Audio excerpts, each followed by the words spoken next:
سلام دوستا، خدا کنه خوب باشین، جور باشین در هر جایی که هستین.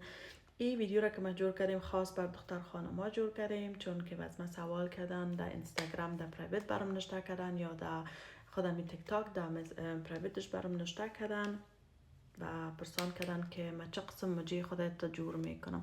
این مجه که از خودم است، ما مجی ساختگی نچسباندیم دوستا خوراکا. این مجره که من قسم جور میکنم که از این ریمال جور میکنم. این ریمال که از مارک اسنس است.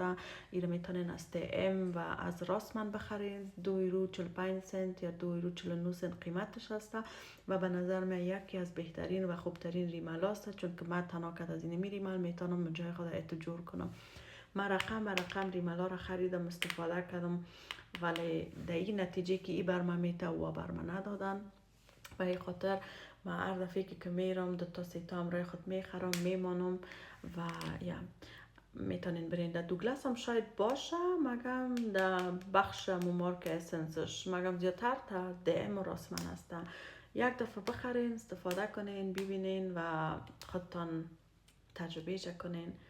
دیگه اگر میخواین یک عکس میتونین بگیرین و بازم میگم من تنها کتین می ریمال میتونم مجای خود اتو بسازم. من مجای ساختگی میچسبانم، مگم او رو تنها در آرسیا یا در مفلا تنها کمک تا بسیار بسیار بسیار کم میچسبانم، چون که مجای خودم هم دراز است. باز وقتی که ریمال بزنم باز دینی نتیجه میرسم. دیگه امی سوالایتان میخواستم جواب بدم.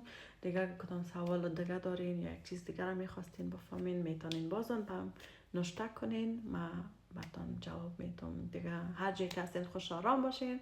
یک روز خوش، وقت خوش براتون آرزو میکنم. خداحافظ.